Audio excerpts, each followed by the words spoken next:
ಇವತ್ತು ಒಬ್ಬೊಬ್ಬರು 5-5 ನಿಮಿಷ ಮಾತಾಡಿದ್ದಾರೆ.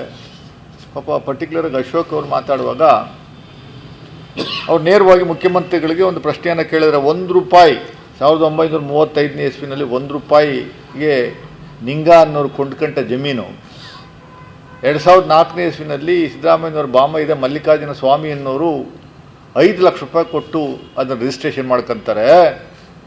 ಈಗ ಅದರ ಬೆಲೆ 62 ಕೋಟಿ ಅಂತ ಸಿದ್ದರಾಮಯ್ಯನವ್ರು ಕೇಳ್ತಾವ್ರೆ. ಇದು ಎಂಥ ಬಂಡತನ ಸಿದ್ದರಾಮಯ್ಯನವ್ರದ್ದು ಅಂತ ಒಂದು ಪ್ರಶ್ನೆ. ಅಶೋಕ್ ಅವರೇ, ನೀವು ಏನಾದರೂ ಮಾತಾಡುವಾಗ ಹಿಂದೆ ಸಿದ್ದರಾಮಯ್ಯ ಸಾಹೇಬರು ಹೇಳ್ತಿದ್ರು ಯಡಿಯೂರಪ್ಪ ಇವ್ರಿಗೆ, ಈಶ್ವರಪ್ಪನಿಗೆ, ಬ್ರೈನ್ಗೂ ಮತ್ತು ನಾಲಿಗೆಗೆ ಟಚ್ ಇಲ್ಲದೆ ಮಾತಾಡ್ತಾರೆ ಅಂತ. ಅದಕ್ಕಿಂತ 10 ಪಟ್ಟು ಜಾಸ್ತಿ ನಿಮ್ಮಲ್ಲಿದೆ. ಬ್ರೈನ್ಗೂ ಮತ್ತು ನಿಮ್ಮ ನಾಲಿಗೆಗೂ ಟಚ್ ಎಲ್ಲ, ಕನೆಕ್ಷನ್ ಇಲ್ಲ. ನೀವೇನು ಮಾತಾಡ್ತೀರ ಅನ್ನುವಂಥದ್ದಕ್ಕೂ ಮತ್ತು ನೀವು ಪ್ರಸ್ತಾವನೆ ಮಾಡುವಂಥ ವಿಚಾರಕ್ಕೂ ಸಂಬಂಧನೇ ಇಲ್ಲದೆ ಇರೋ ರೀತಿಯಲ್ಲಿ ಮಾತಾಡ್ತೀರಿ. 1935ನೇ ಇಸ್ವಿನಲ್ಲಿ ಆಕ್ಷನಲ್ಲಿ ದಲಿತರಿಗೆ ಕೊಟ್ಟಂಥ ಜಮೀನು, ₹100 ವ್ಯಾಲ್ಯೂ ಇರುವಂಥ ಒಂದು ಪ್ರಾಪರ್ಟಿ, ಅದು ₹1 ಆಕ್ಷನ್ಗೆ ಕೊಟ್ಟಂಥ ಜಮೀನು. ಅದು ಅದ್ರ ಬೆಲೆ ₹1 ಆಗೇ ಇರಬೇಕಾ? ಜಾಸ್ತಿ ಆಗಬಾರ್ದಾ? ನೀವು ಮೊಟ್ಟ ಮೊದಲಿಗೆ ಚುನಾವಣೆ ನಿಂತ್ಕೊಂಡ್ರಲ್ಲ, ಅವಾಗ ಅಫಿಡವಿಟಲ್ಲಿ ನೀವು ಎಷ್ಟು ಆಸ್ತಿ ಘೋಷಣೆ ಮಾಡ್ಕೊಂಡಿದ್ರಿ? ಈಗ ಎಷ್ಟು ಆಸ್ತಿ ಇದೆ? ಅಷ್ಟೇ ಯಾಕಿಲ್ಲ? ಯಾವ ಬಿಸ್ನೆಸ್ ಮಾಡ್ತಾಯಿದ್ದೀರಿ ನೀವು? ಯಾವ ಇಂಡಸ್ಟ್ರಿ ಇಟ್ಕೊಂಡಿದ್ದೀರಿ? ಎಲ್ಲಿ ಆಲೂಗೆಡ್ಡೆ, ತರಕಾರಿ, ಬೇಳೆಕಾಳು ಇವೆಲ್ಲ ಬೆಳೀತಾ ಇದ್ದೀರಿ? ಯಾವುದ್ರ ಮೂಲ ನಿಮ್ಗೆ ಸೋರ್ಸ್ ಆಫ್ ಇನ್ಕಮ್ ಬಂದಿದ್ದು ಅನ್ನುವಂಥ ದಯಮಾಡಿ ಒಂಚೂರು ಹೇಳಬಲ್ಲಿರಾ ಅಶೋಕ್ ಅವರೇ? ನಿಮ್ಗೇನಾದರೂ ಮಾನ ಮರ್ಯಾದೆ ಇದ್ದರೆ ನಿಮ್ಮ ಅಫಿಡವಿಟಲ್ಲಿ ಅಫಿಷಿಯಲ್ಲಾಗಿ ಲೋಕಾಯುಕ್ತಕ್ಕೆ ಕೊಟ್ಟಿದ್ದೀರಲ್ಲ, ಆಸ್ತಿ ವಿವರಣೆ ದಯಮಾಡಿ ಇನ್ನೊಂದು ಸರಿ ಇದನ್ನು ಮಾಧ್ಯಮದವರಿಗೆ ಕೊಡಿ. ಬಾಯಿಗೆ ಬಂದಂಗೆಲ್ಲ ಮಾತಾಡ್ತಾ ಇದ್ದೀರಲ್ರಿ ಅಶೋಕ್ ಅವರೇ.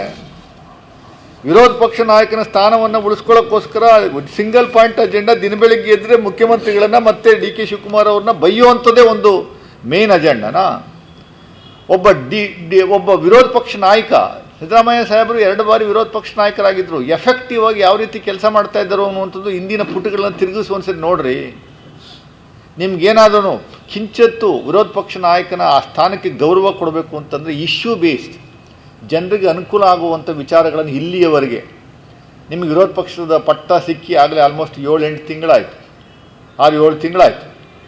ಇಲ್ಲಿವರೆಗೆ ರಾಜ್ಯದ ಜನತೆಗೆ ಸಂಬಂಧಪಟ್ಟಿರುವಂಥ ವಿಚಾರ, ಸಮಸ್ಯೆಗಳಿಗೆ ಸಂಬಂಧಪಟ್ಟಿರುವಂಥ ವಿಚಾರ ಯಾವತ್ತಾದರೂ ನೀವು ಮಾತಾಡಿದ್ದೀರಾ?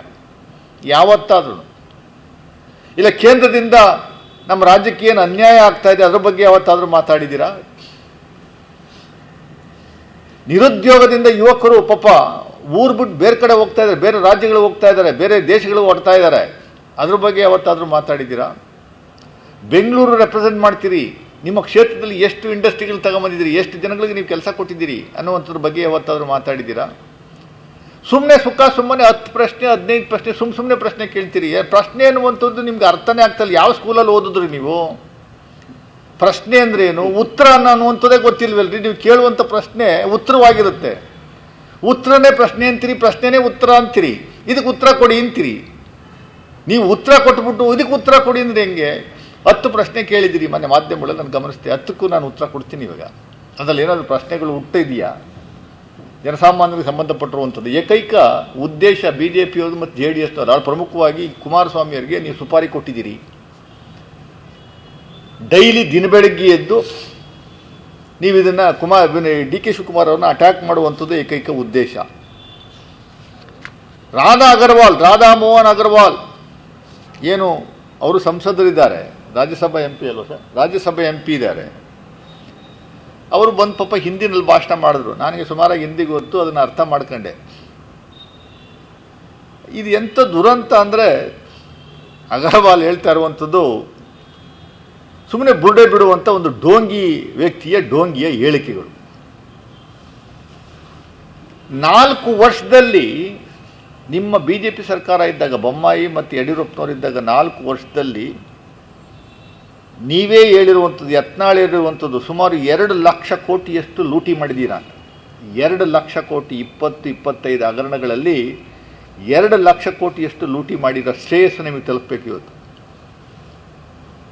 ರಾಧಾ ಮೋಹನ್ ಅವರು ಯಡಿಯೂರಪ್ಪನ ಸಿದ್ದರಾಮಯ್ಯವ್ರ ಬಗ್ಗೆ, ಡಿ ಕೆ ಶಿವಕುಮಾರ್ ಬಗ್ಗೆ ಮಾತಾಡ್ತಾರೆ.